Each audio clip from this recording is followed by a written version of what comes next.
I am here in Istanbul today, and I want to talk with you about religious freedom. Religious freedom was a big thing in Taoism, and it was also a big thing in the teachings of Zhang Songfen. He said about the three religions of China, Buddhism, Taoism and Confucianism, he said that they all are different sides of one reality. So by studying one, you can say something about the others. You cannot know them, but you can say something about it. And now, at this moment in China, you have more religions. You also have Islam and you have Christianity. And that means that the religious tapestry of China has increased a lot. Here in an Islamic country like Turkey, we can see religious freedom in a completely different kind of sense, because the religious freedom is here from the context of Islam. I found a church hidden behind a high wall. And I found, of course, everywhere the freedom to be religious in Islamic sense. In many other countries, religious freedom also is the freedom to be religious according to the culture of that country. In our own country, they try to become less and less religious free, although it is in the constitution as in many other countries. So people are not always happy about trying to understand other religions or allowing other religions to be comfortable and free as their neighbors. So let's delve into that, and if you like the topic, give me a like, maybe give a comment, maybe join our program where we have programs to suit all our programs to every religion that you like or have.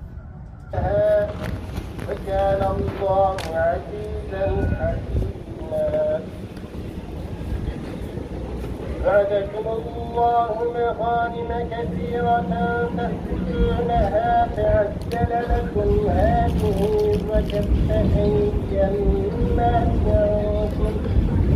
وتكون آية للمؤمنين ويهديكم صراطا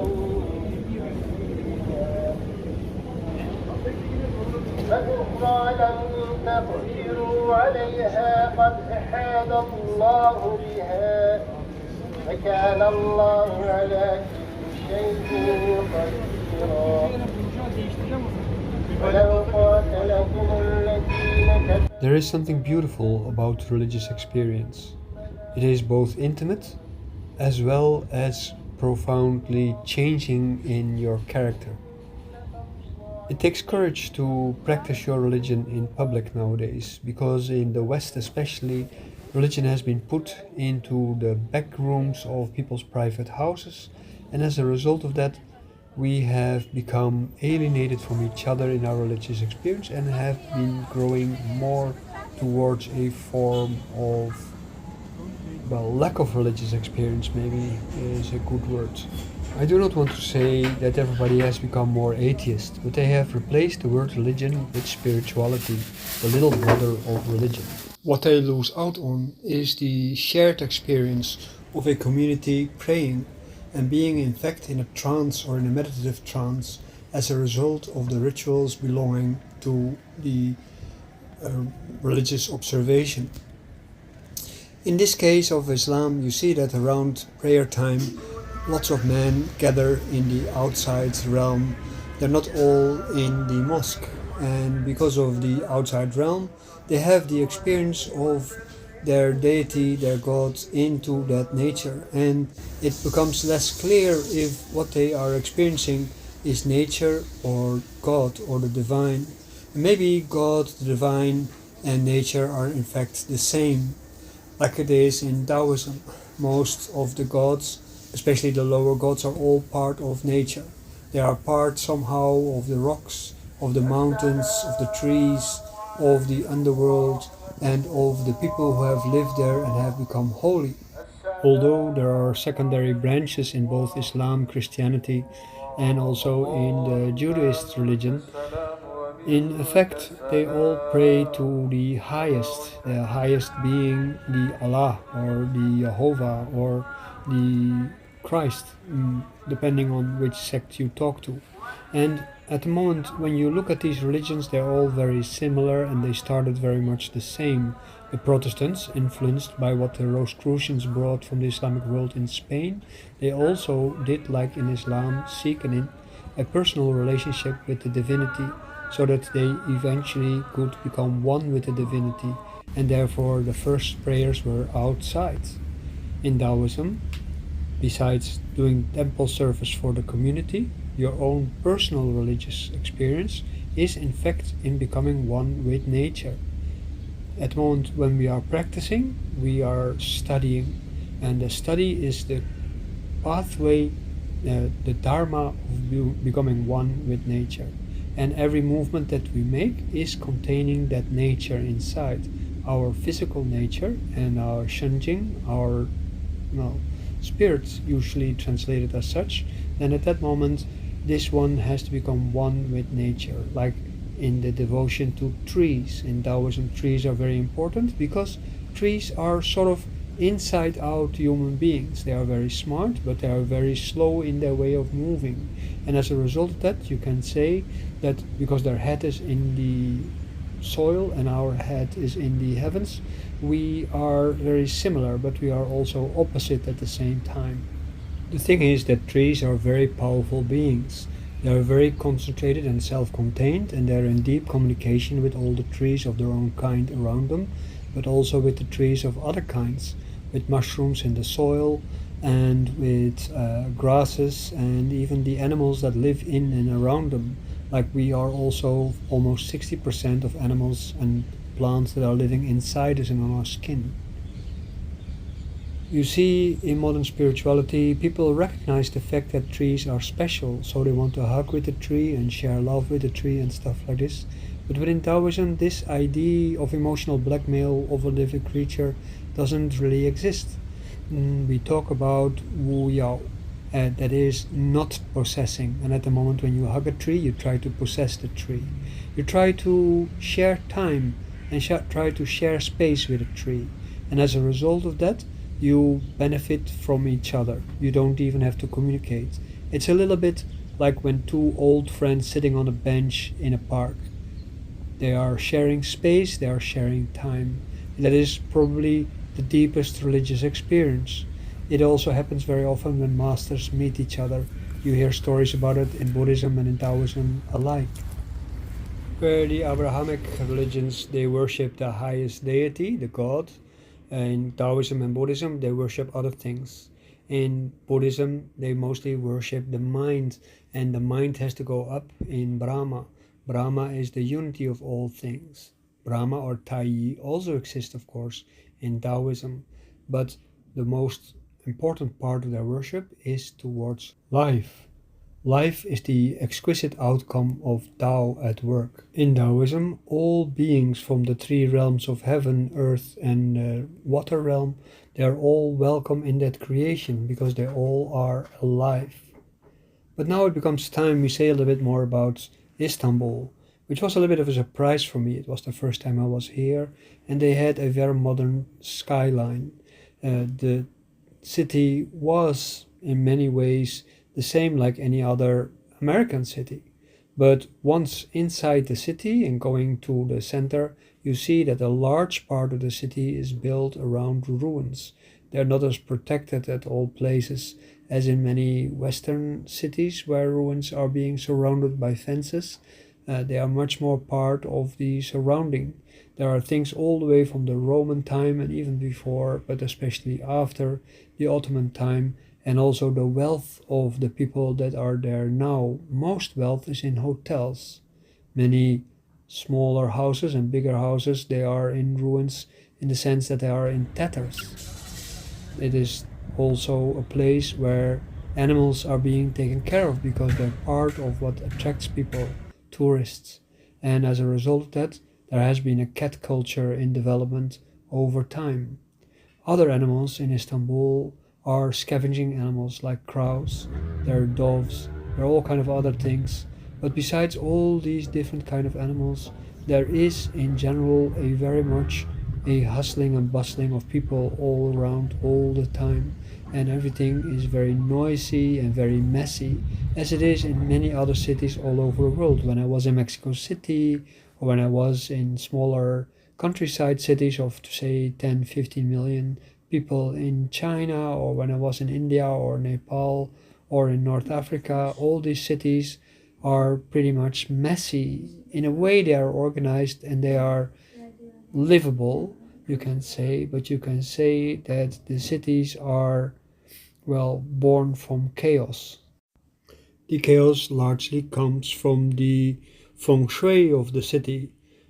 Istanbul is lying on the sea, facing both the east and the west, just like China is doing. At the moment, when you look at it, you see that the place is built on a mountain ridge on both sides, the Asian part and the European part.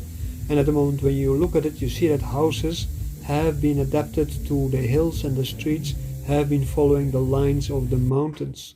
And because they started building the city long time ago, the streets are narrow and full of shadow to protect the people against the sun. The sun can be pretty hot in here, and on the open places, it can be really scorching. The view in the open place, of course, is great, but fortunately, they're also building parks so that you can hide a little bit for the sunlight. Unfortunately, there are few places where you can put your feet in the water. It is a little bit too scary to climb off the rocks on the sides of the continent. My kids felt that also. The spiritual goals of Islam or any other religion notwithstanding, the city, of course, is built on a trade route, so commerce is a very important thing.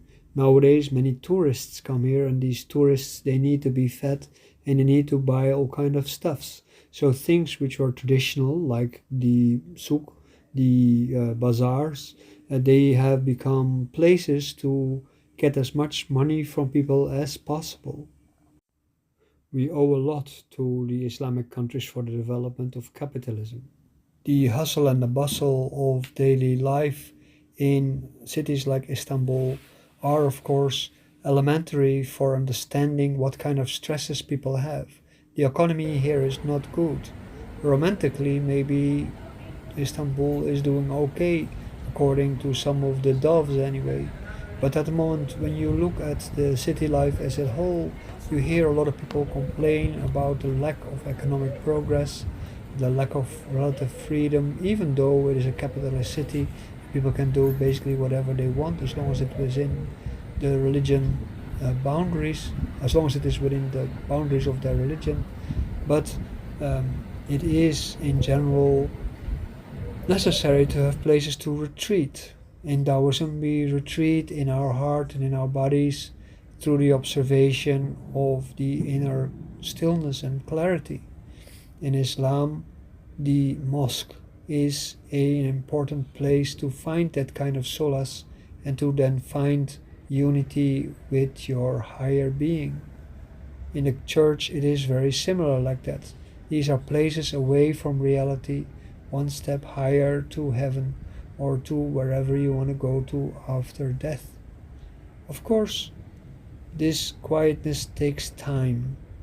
It takes time to become quiet, and therefore the religious experience is so amazing and inspires people to make great buildings, to take over other religions' buildings and make them their own.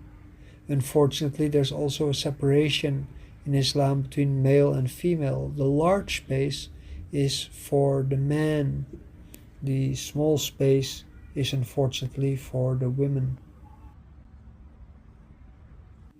Out on the street, women are mostly dressed like in other Western cities, because the Turkish people are, in essence, Western people. Their Ottoman history is, of course, carried very proudly, but it is in the ruins and it is in the tourism. Many tourists they come here to see the Grand Mosque, they come here to see the ruins, they come here to stay in a hotel and have nice food. And then in between, there are the children, there are the women, there are the ruins where still some people live, and they are the inner courts of the different mosques where women gather and eat their lunch. Before Buddhism entered China, there were only two major religions. There was the Confucian religion, who was focusing on society, and there was Taoism, who was focusing on society as part of nature. Later, when Buddhism came, Buddhism, Taoism, Confucianism, they were annoyed by each other because they saw too much attention going away from themselves, from the people, because every religion, every culture, of course, wants to be the dominant one. In that process, at a certain point, a emperor became a little bit annoyed and said, let's discuss which religion is the best. And because there was no clear answer, then at that moment they came to the decision that eventually all religions, they have a similar goal, namely the happiness, the peace, and the health of all living beings. And of course, what happens after people die. So they have to find together an answer for that. When you are part of one religion, you can become knowable and even a mystic in your religion. Like in Taoism, because of Tai Chi Chuan, you enhance your mystical experience if done right. And at the moment when you are not, then it can just be a martial arts. In all the different religions, you can know something about the other religion, but there's only one religion that you can really understand. And the other ones you can have an opinion about, or you can understand it, but at least you should respect it. At the moment when you respect the other religion, then as a result of that, your life will be all the happier. There is no such thing as an ultimate truth. Everything is relative. As Taoism says, it is all in the experience. And the experience is about the manifestation of ultimate life. That means life forever. That will be really great. At the moment when we don't have to die with disease, because we have a proper health care, because, well, we have taken care of our health by ourselves through exercise, proper eating, proper meditation, and so on, we can have a good life. And we can share that with other people as a result of that. Because now in the West there is so much conflict about the import of other religions, which is of course based purely on fear, and that's the desire to stay in control. As a result of that, there is a lot of bad opinions and bad information. So I hope this video actually helps to give a little bit of insight in Islam and make the Western mind a little bit more malleable and accepting towards the fact that there are people who are practicing their relationship with the divine different than you. And if you don't practice anything divine, then just don't complain. The nice thing about modern life in the West and in the East is that religion and culture are now commodities. So you can change culture, you can change religion if you please. You are not bound anymore to your own religion. So why should you try to hold on to it? In the same fashion, it is now outdated to get stuck in your own nation. It is normal to travel around the world and to settle yourself in another place.